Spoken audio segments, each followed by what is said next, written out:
ఈ కార్యక్రమాన్ని సమర్పిస్తున్న వారు వాసవి గ్రూప్. మీ కలలను నేను నిర్మిస్తా. ఈ కార్యక్రమాన్ని సహసమర్పిస్తున్న వారు అందరికీ నమస్తే. గరం గరం వార్తలకి స్వాగతం. ఇయాల కూడా మీకోసం చాలా వార్తలు పట్టుకొచ్చినాం. అంతకంటే ముందుగాల హెడ్లైన్స్. లోకేష్ కు ఇంకో పేరు చెప్పిన అంబటి.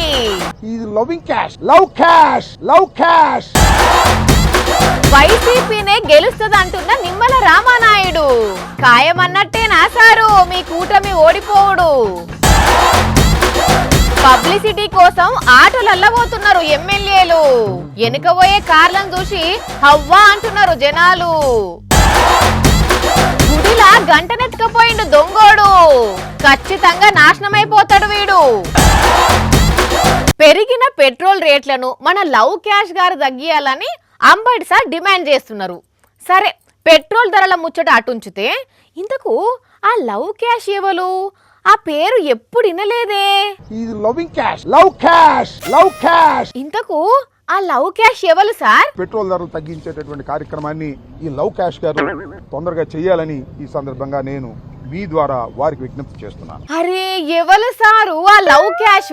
లోకేష్ గారు. మీరందరూ లోకేష్ అనుకుంటున్నారా? లోకేష్ ను లోకేష్ అనకపోతే ఇంకేమంటారు సారు?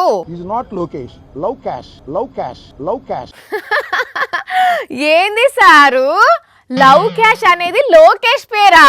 అమ్మ బాబోయ్, అదేం పేరు సారు? క్యాష్ లవ్ చేస్తాడు, అందుకనే మంచి పేరు పెట్టారు. ఓ దట్టా. నాకు ఒకసారి చనిపోయాడు హరికృష్ణ గారు చెప్పాడు, వాళ్ళ మేనమామే. ఏమని సార్? అన్నప్రసాదం రోజున అన్ని వరుసనే పెడతారు. కత్తి, పెన్ను, క్యాష్, వ్యవసాయ పనిముట్లు ఏది పట్టుకుంటాడండి? పట్టుకుంటారు. మా లోకేష్ మా మేన డైరెక్ట్ వెళ్ళి క్యాష్ పట్టుకున్నాడండి. అందువల్ల మా Lokesh is loving cash, love cash. నేను ఇంకొక విషయాన్ని కూడా చెప్తున్నా. చెప్పండి సార్, చెప్పండి. నారా చంద్రబాబు నాయుడు గారి కుమారుడు లోకేష్ గారు ధర తగ్గించేస్తాం అని చెప్పినటువంటి ప్రబుద్ధుడు. అవును, అధికారంలోకి రాకముందు ట్యాక్సులు తక్కువ చేసి పెట్రోల్ డీజిల్ రేట్లు తగ్గిస్తా అన్నాడు కదా, మరి ఇప్పుడేమైందో? కమిషన్లు వచ్చాయితే చేస్తాడు. అంతే అంటారా సారు? అన్ని రాష్ట్రాల్లో కన్నా మన ఆంధ్ర రాష్ట్రంలోనే ఉంది. అవునా? 113 రూపాయల 62 పైసలు. డీజిల్ ధర 101 రూపాయి 24 పైసలు. మరి ఇంత రేట్లా? ఇదే సంపద సృష్టి అంటే. అట్లనే ఉన్నట్టున్నది. పోతే రెండో విషయం, చిన్న విషయం మరొకటి మాట్లాడాలి, దీనికి సంబంధం లేని విషయం కూడా. మాట్లాడండి సార్, పర్వాలేదు. నీకు పెళ్ళయిందా? ఎందుకు సార్ వాళ్ళని అట్లా అడుగుతున్నారు? బాబు, పెళ్లి కాని యువకులందరూ కూడా 30,000 ఇస్తాడు మూడో పిల్లని కానండి, 40,000 ఇస్తాడు నాలుగో పిల్లని కానండి. అవు, చంద్రబాబు అదే చెప్తున్నాడు కదా సారు. చంద్రబాబు నాయుడు గారు మాత్రం ఒకళ్ళనే కంటాడు, వాళ్ళ అబ్బాయి కూడా ఒకళ్ళనే కంటాడు. ఈ ఆయన ఇంకొక ఉన్నాడు, వాళ్ళ అబ్బాయి మనవడు, అతను కూడా ఒకనే కంటాడు. రాసుకోండి రేపు. అంతే అంటారా సార్? వాళ్ళ ఆస్తులు మాత్రం చెదరకూడదు, వాళ్ళ ఆరోగ్యాలు మాత్రం దెబ్బతినకూడదు. మీరు మాత్రం పెళ్ళైన కొత్త వాళ్ళు అందరూ ఇప్పుడు ఇద్దరు కంటే ఇంకోళ్ళు కానండి 30,000 ఇస్తాడు బాబు, జీవితాంతం బతకొచ్చు. ఏం బతుకుతారు సార్ ఆ 30,000తోని? 40,000 ఇస్తాడు నాలుగో పిల్లల కంటే. ఇక చూసుకోండి. ఇక ఆ డబ్బులు సరిపోతాయా సార్ పిల్లలు పెరిగేతందుకు, వాళ్ళ చదువులకు, వాళ్ళ దవాఖానా ఖర్చులకు? అన్నట్టు ఈ డాక్టర్ మేడం ఏమన్నదో విన్నారా? ఈ 30,000 ఎన్ని రోజుల్లో అయిపోతాయి. ఆ తర్వాత వాళ్ళని నేను మంచిగా పెంచుకోగలనా? వాళ్ళని పెంచే ఓపిక నాకుందా?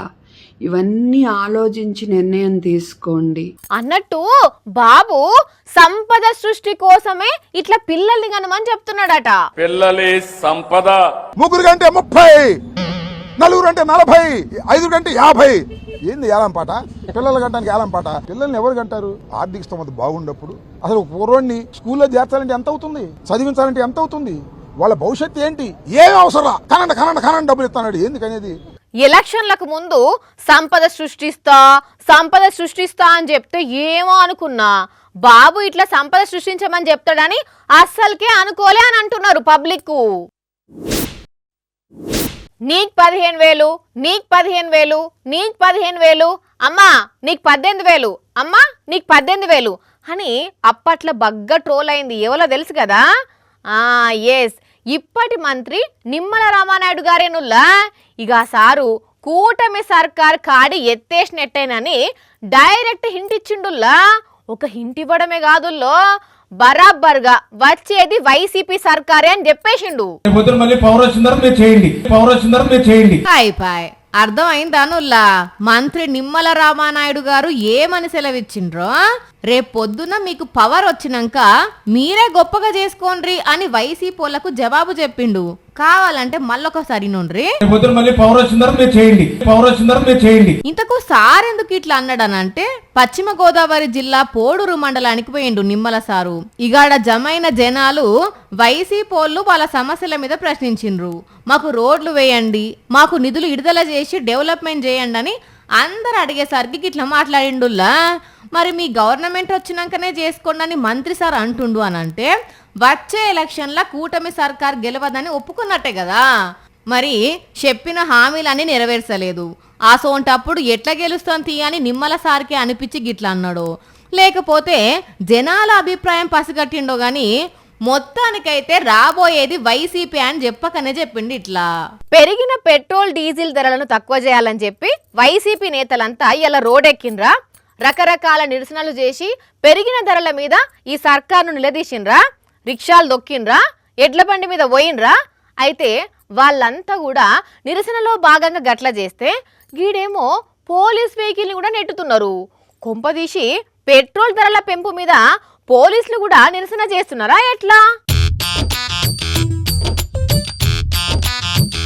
పట్టుర పట్టు హైలెస్సా నెట్టుర నెట్టు హైలెస్సా అనుకుంటా ఆగిపోయిన పోలీస్ వెహికల్ ను అందరు కలిసి నెట్టిండ్రు. ఇట్లా మరి పెరిగిన పెట్రోల్ డీజిల్ ధరల మీద పోలీసులు కూడా నిరసన తెలుపుతుండ్రా ఏంది అంటే అది ఏం కాదు. కానీ నిరసన తెలుపుతున్న వాళ్ళని చూసేదందుకు పోలీసులు వస్తే వాళ్ళ కారు కూషయిందట.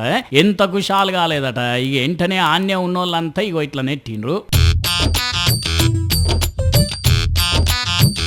విజయనగరం జిల్లా రాజాంల ముచ్చటిది. ఇప్పుడు ఈ వీడియో వైరల్ అయ్యేసరికి పోలీసులు కూడా నిరసనలో పాల్గొన్నారా ఏంది అని కామెంట్లు చేస్తున్నారు చాలా మంది. అంతే కదా మరి అట్లనే అయ్యాయి అక్కడ. బంగారం ఎండి ఏడాది వరకు కొనొద్దు, ఇంధనాన్ని పొదుపు చేయాలి, ఖర్చులు తక్కువ చేసుకోవాలని ప్రధాని మోడీ సార్ చెప్పిండా. సెక్యూరిటీ కాన్వాయ్ కూడా తక్కువ చేసుకున్నాడు. దేశంలో చాలా మంది లీడర్లు అదే ఫాలో అవుతున్నారు కదా. మన మంత్రి లోకేష్ గారు మాత్రం పట్టించుకోలేదు. అది వేరే విషయం అనుకోండి. అయితే ఇప్పుడు ముచ్చటేందనంటే ఆటోల లీడర్లు ఒక్క పోలీస్తోనే సెక్యూరిటీ. వాహ్ వారే వాహ్, వాటే మెసేజ్ ఇచ్చిండ్రులే అని అనుకుంటున్నారా? అట్లయితే పప్పుల కాలేసినట్టేనుల్లా మీరు. ఎందుకంటే వీళ్ళు ఆటోలో పోతుంటే వీళ్ళ వెనకాల పక్క పొంటి బొచ్చెడు వెహికల్స్ వచ్చినాయటనుల్లా. మీరే చూడండి, ఈ వీడియో తీసింది కూడా పక్క పొంటి పోతున్న కారోళ్ళే. ఉత్తరప్రదేశ్ రాష్ట్రంలో బీజేపీ ఎమ్మెల్యేలట వీళ్ళు. మరి కార్ల పోయేటోళ్ళు గమ్మునెందుకు పోలేదో గానీ ఆటోలో పోతున్నాము కాన్వాయ్లను తగ్గించుకున్నామని జనాలకు చూపెట్టేందుకు ప్రచారం చేసుకుంటే అది కాస్త వీళ్ళకే సురుకు పెట్టినంత పని అయింది. ఇక ఇది చూసైనా మళ్ళీ రేపటి నుంచి నార్మల్ గా పోతారో లేకుంటే ఇట్లనే ఆటోల ప్రయాణం చేస్తారో తెలియదు కానీ చూడండి ఇక కొందరు లీడర్ల పబ్లిసిటీ ఎట్లున్నదో. గుడికి పోయి భక్తితోని ప్రదర్శనలు చేసిన వాళ్ళని చూసినాం. భక్తితోని పూజలు చేసి దండాలు పెట్టి తీర్థ ప్రసాదాలు తీసుకున్న వాళ్ళని చూసినాం. ప్రశాంతత కోసం కూడా గుడికి పోయిన భక్తులు కూడా ఎంతో మంది ఉన్నారు. కానీ అదే గిడ ఒక బద్మాష్ గాడు గుడిలో ఉన్న గంట దొంగతనం కోసం పోయిండుల్లా. ఓ చేట్ల బకెట ఇంకో చేట్ల గ్యాస్ కట్టర్ తెచ్చిండు. ఇక బకెట బోర్లేసి దాని మీద ఎక్కి గంటను కట్ చేస్తున్నారు చూడుండ్రి. నిప్పులు వస్తున్నా సప్పుడైతున్నా ఇడ్చి పెడతలేడు. ఆ గొలుసు కూడా గట్టిదే ఉన్నట్టున్నది. ఇక తెగపోయిన ఓలే ఇడ్చి పెట్టి కిందికి దిగిండు. ఇక వెళ్ళిపోతాడేమో అనుకున్నాం గాని ఇంతల్నే మళ్ళా బకెట్ ఎక్కి మళ్ళా కట్ చేసిండు. అబ్బా తెగింది పో. ఇక ఆ గంటను తీసుకున్నాడు పోతున్నాడు. అటేటు పోయినాక బకెట్ అని ఇస్త్రీ పడేసిండు. ఇది యాదాద్రి భువనగిరి జిల్లా బొమ్మల రామారాం మండల కేంద్రంలో ఉన్న పోచమ్మ గుడి. ఇక పొద్దుగాలనే గుడికొచ్చిన పంతులు గంట లేదని సీసీ కెమెరాలో చూస్తే ఈ దొంగోరి భాగవతం బయటపడ్డది. ఇక అమ్మవారే ఈ బద్మాష్ గానికి ఏం శిక్ష చేస్తుందో ఇయ్యాలి. అయినా గుడిల గంట ఎత్తుకపోయినోనికి కాలం ఓ గంట కూడా కలిసి రాదు అంటున్నారు అమ్మవారి భక్తులు. చింతలేనమ్మా సంతల నిద్రపోయిందట. కొంతమంది గట్లనే ఉంటారులా. దునియాల ఏమైతుంది, మన చుట్టూ ఏం జరుగుతున్నది, ముందు ముందు పరిస్థితి ఎట్లుంటది అనే సోయి లేకుండా వాళ్ళ లోకంలో వాళ్ళు ఉంటారు. ఎవ్వడు ఎటన్నవోని నాకేంది, నా లైఫ్ నా ఇష్టం అన్నట్టు అన్ని గమ్మత్ గమ్మత్ పనులు చేస్తారు. అగో అక్కడ మోతే వారు ఏం చేస్తుండో చూడుండ్రి. పోతున్నారా తీస్మర్గాన్ను నడి రోడ్డు మీద స్కూటర్ హ్యాండిల్ ఇడిచిపెట్టి సీటు మీద సకలం ముకలం వేసుకొని రాముడు మంచి బాలుడు అన్నట్లు చేతులు కట్టుకొని కూసున్నాడు. ఆ స్కూటరు దానికదే పోతున్నది. ఆ రోడ్డు మీద కార్లు రయ్యి రయ్యమని పోతున్నాయి. ఆ స్కూటర్ బ్యాలెన్స్ తప్పి దేనికన్నా గుద్దితే ఏంది పరిస్థితి అనే సోయి కూడా లేదు. అరే వయసుల పోరగాళ్ళు గిస్వంటి స్టంట్లు చేసిందంటే ఉడుకు రక్తం తీయ అని అనుకోవచ్చు. కానీ ఈ పైలవాన్ను చూస్తే నడీడుకొచ్చిన అంకుల్ లెక్క అవుపడుతున్నాడు. మరి వాళ్ళ ఇంటామెతో ఏమన్నా లొల్లైందో ఏందో తెలియదు కానీ లుంగి మీదనే స్కూటర్ స్టార్ట్ చేసి ఇగో ఇట్లా చేతులు ఇడిచిపెట్టి కూసున్నాడు. ఓరి వారి ఎవర్రా నువ్వు ఇంత టాలెంటెడ్గా ఉన్నావు అని తొవ్వంట పోయేటోళ్ళు నవ్వుకుంటా వీడియో తీస్తుంటే ఆ అంకుల్ సుత నవ్వుకుంటా చేతులు ఊపుతున్నాడు. ఈ వయసులో ఎందుకు అంకుల్ ఈ చిచోర పనులు అని వాళ్ళు నవ్వుకుంటా పోయిండ్లు. ఉత్తరప్రదేశ్ రాష్ట్రం లక్నోలున్న గోమతి నగర్ హైవే మీద అవుపడ్డ సీన్ ఇది. పిచ్చోళ్ళ గురించి నడమే గాని లైవ్ లో చూడడం ఇదే మొదటిసారి అనిపిస్తున్నది ఈ స్వంటోళ్ళని చూస్తుంటే అని అనుకోవట్టిండ్లు ఈ వీడియో చూసినోళ్ళు. అమ్మ ఎవ్వరికైనా అమ్మనే. దునియా మొత్తంలా అమ్మ ప్రేమకు ఏది సాటి రాదుల్లా. తన పిల్లలను చూసుకొని ఈ ప్రపంచాన్నే మర్చిపోతుంది తల్లి. బిడ్డకు చిన్న కష్టం వస్తే అయ్యో కన్నా ఊకో ఊకో ఏం కాదు నేనున్నా కదా అని దగ్గరికి తీసుకొని ఓదారుస్తుంది. పిల్లలకు ఆపదొస్తే వాళ్ళని కాపాడుకునే తందుకు ఎంతకైనా తెగిస్తుందిలా. అక్కడ ఒక అమ్మ చూపించిన ధైర్యం, ఆమె చేసిన త్యాగం చూస్తే కండ్లల్లో నీళ్లు తిరుగుతాయి, మనసంతా బాధతో నిండిపోతుంది. అర్ధరాత్రి సడన్ గా ఒక బిల్డింగుకు నిప్పంటుకున్నది.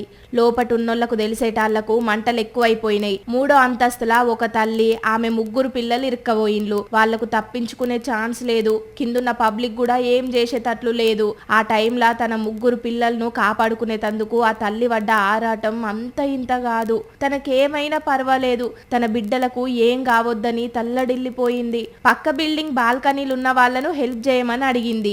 ఏం చేయాలనో వాళ్ళకు కూడా దోయలే. ఇటు దిక్కేమో మంటలు కింది నుంచి మీదికి వాకుతున్నాయి.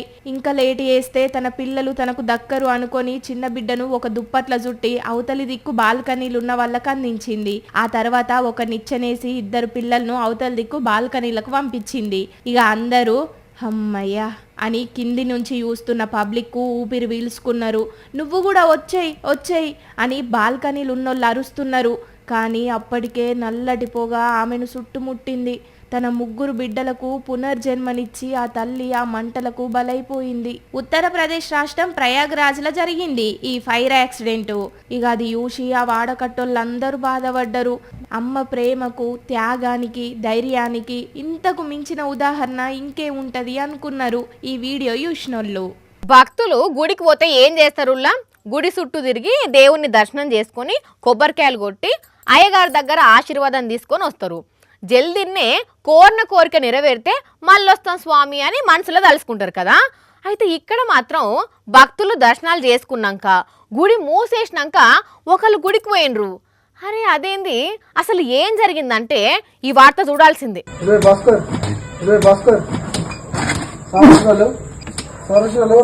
నిన్నేనయ్యా ఓ భాస్కరు, లేవు అర్ధరాత్రి గుళ్ళె వండుకొని ఏం చేస్తున్నావు? పోలీసులు కర్రలతోని కొడుతుంటే కూడా మత్తు దిగుతలేదా?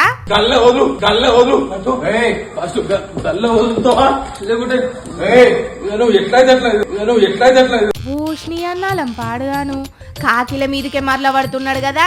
ఓ మోతవారి, పోలీసుల దెబ్బలు మామూలుగా ఉండవు. జర కూల్ ముందుగా గుళ్ళకెళ్ళంట బయటికెళ్ళు.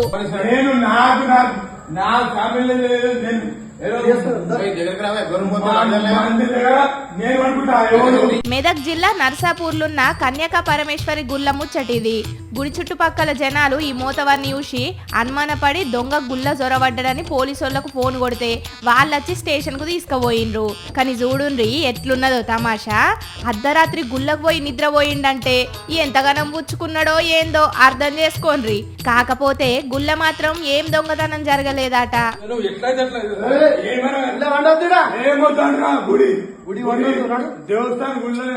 సారా స్మగ్లింగు, మందు బాటిళ్ల స్మగ్లింగు, గంజాయి స్మగ్లింగు, డ్రగ్స్ స్మగ్లింగ్ చేసి అరెస్ట్ అయినలను చూసినాం.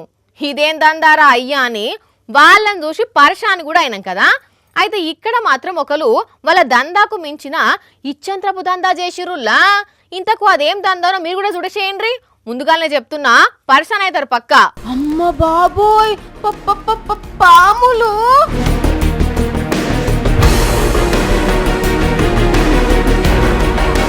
ఒకటి కాదు 2 పాములు.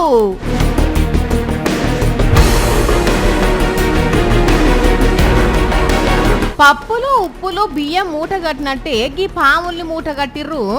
అయినా ఇచ్చంత్రపు దందా అన్నారు. ఈ పాములను చూపెడుతున్నారు ఏందనంటే దందా చేయాలని చూసింది ఈ పాములతోటేనోళ్ళ. వీటిని 2 తలకాయల పాములు అని పిలుస్తారు. మరి వీటితోని ఏం చేస్తారో, అసలు ఈ పావులను ఎట్లా పట్టిండో తెలియదు గాని వరంగల్ అమ్మాలని చూస్తుంటే పోలీసులకు అడ్డంగా దొరికిపోయిండు. కానీ ఎన్నో తీర్ల దందలను చూసినాం గాని ఈ పావులతో దందా చేసుడే గమ్మత్తుకున్నది. పోన్రి పోలీసులు కేసు రాసుకుర్రట. కన్సుడుండుల్లా డబ్బుల కోసం కొందరు ఎటువంటి ఉపాయాలు చేస్తున్నారు. చూసిరు కదా, ఇవి ఇవాల్టి గరం గరం వార్తలు. మళ్ళొచ్చే ఎపిసోడ్లో ఇంకిన్ని గరం గరం వార్తలతో కలుద్దాం. మన టైం అయితే గుర్తుకున్నది కదా, రాత్రి 8:30కు, మళ్ళీ పొద్దుగాల 8:30కు. మర్చిపోకుండా చూడండి. టాటా.